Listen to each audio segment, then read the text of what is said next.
الحمد للہ نحمده ونستعینه ونصلی علی رسول الکریم اما بعد بسم اللہ الرحمن الرحیم۔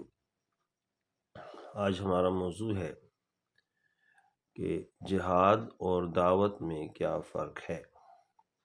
جہاد اور دعوت میں کیا فرق ہے؟ تو یہاں پر 4 چیزیں قابل غور ہیں۔ نمبر 1 جہاد، نمبر 2 دعوت، نمبر 3 جزیہ اور نمبر 4 قتال۔ جہاد کے معنی اللہ تعالیٰ کا کلمہ بلند کرنے کے لیے اپنی پوری طاقت کے ساتھ کوشش کرنا، اور دعوت کے معنی اللہ تعالیٰ کے بندے کو بندگی کی طرف بلانا۔ یہ دونوں دیکھیں، دونوں میں جو فرق ہے اس کو واضح طور پر ذہن نشین کریں۔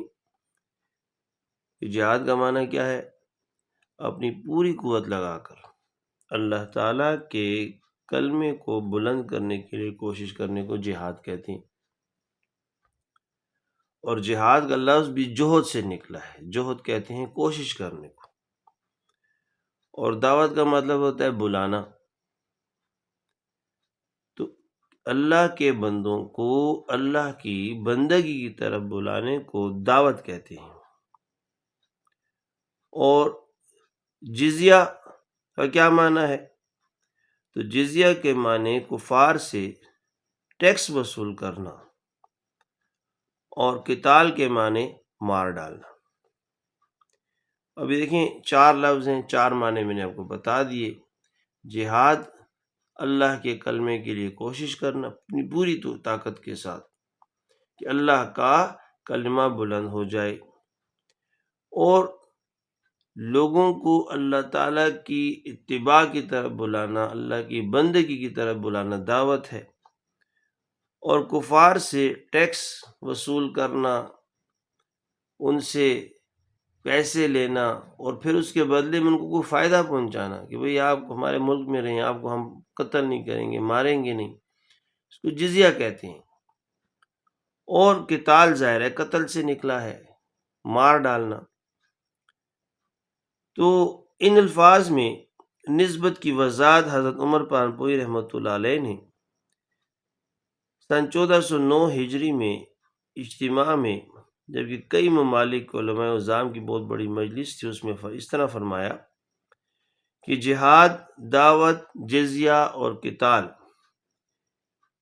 کے مجموعے کا نام ہے۔ یعنی جہاد، دعوت، جزیہ اور قتال کے مجموعے کو جہاد کہتے ہیں۔ بس مولانا عمر پانپوئی رحمۃ اللہ علیہ کے مطابق جہاد کل ہے، اور دعوت، جزیہ اور قتال اس کے اجزاء ہیں۔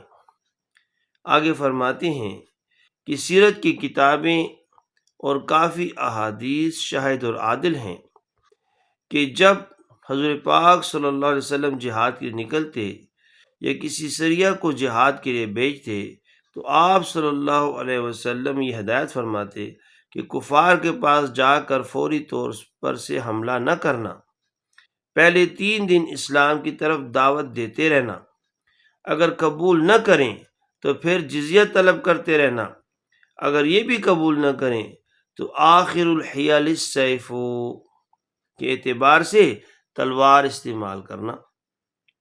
آگے فرماتے ہیں پہلا عمل اجمالی قولی دعوت ہے، دوسرا یعنی وصول جزیہ فعلی تفصیلی دعوت ہے۔ یعنی جب کفار جزیہ دے کر مسلمانوں کے ساتھ زندگی بسر کریں گے تو مسلمانوں کے طرز عمل اور اخلاق اور حسن برتاؤ معاشرہ کو دیکھ کر خود بخود جوگ در جوگ مسلمان ہو جائیں گے۔ آگے فرماتے ہیں القتال جزء الجہاد، یعنی قتال جہاد کا آخری جز یا جز اضطراری ہے، اور دعوت شرع کی نظر میں حسن لعینہ ہے، اور قتال قبیح لعینہ، قبیح لعینہ ہے، اور حسن لغیرہ ہے، کیونکہ دعوت کے ذریعے لوگ جنت رسید ہوں گے اور قتال کے ذریعے جہنم رسید ہوں گے۔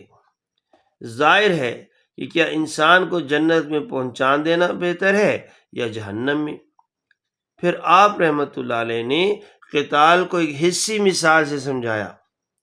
یہ قتال شرع کی نظر میں آپریشن کی جگہ ہے، یعنی جس طرح پھوڑا پھنسی وغیرہ سے اعضائے مفسدہ علاج سے تندرست نہ ہو سکیں تو آخر کار مجبوراً ڈاکٹر آپریشن کر کے اعضائے مفسدہ کو کاٹ دیتے ہیں تاکہ یہ مرض متعدی ہو کر مریض کو ہلاک نہ کرے۔ اور اس مثال کی توضیح حضرت مفتی شفیع صاحب رحمۃ اللہ علیہ نے اس طرح فرمائی ہے کہ جب عالم کے جسم میں شرک کے زہریلے جراثیم پیدا ہو گئے اور وہ ایک مریض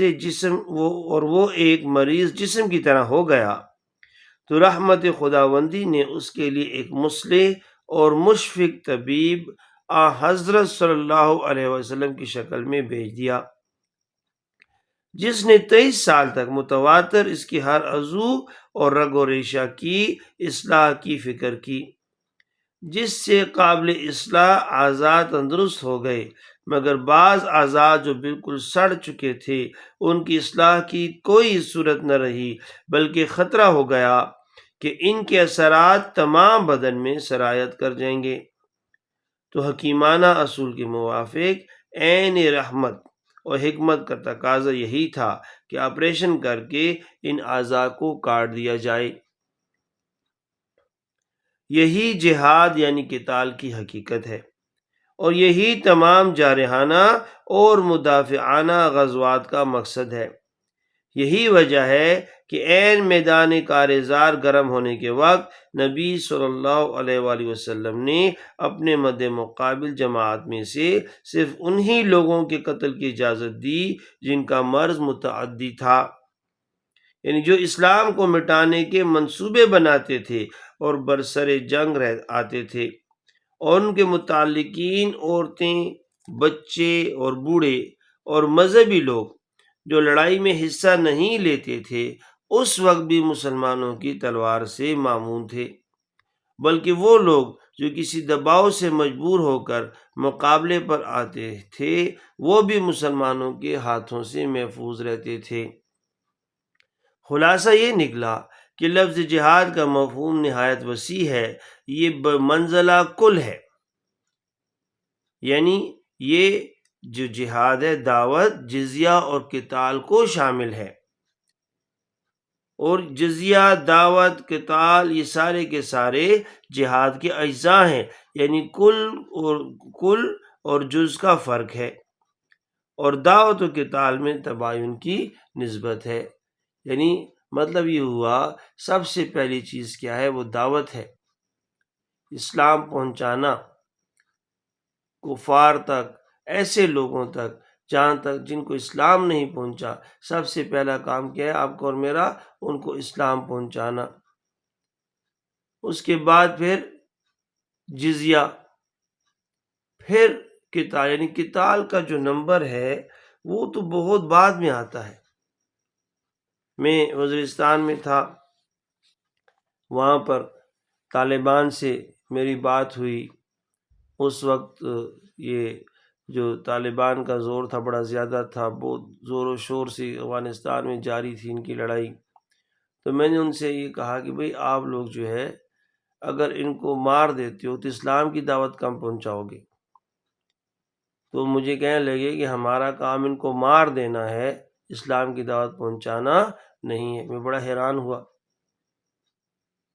بھئی نبی علیہ السلام کی جو بعثت ہے اس کا مقصد ہی یہ ہے کہ لوگوں تک اسلام کو پہنچایا جائے۔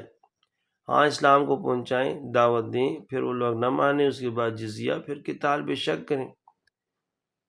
تو وہ لوگ تبلیغ والوں پر اکثر الزام لگا دیتے ہیں کہ یہ جہاد کے منکر ہے۔ جہاد کا منکر کوئی نہیں ہے، لیکن جہاد کے سٹیپس ہیں، سٹیپ وائز چلیں۔ اللہ تعالیٰ آپ کو اور مجھے صحیح اسلام پر عمل کرنے کی توفیق عطا فرمائے۔ حاذ المرام، اللہ عالم بحقیقت الکلام، جزاک اللہ خیر۔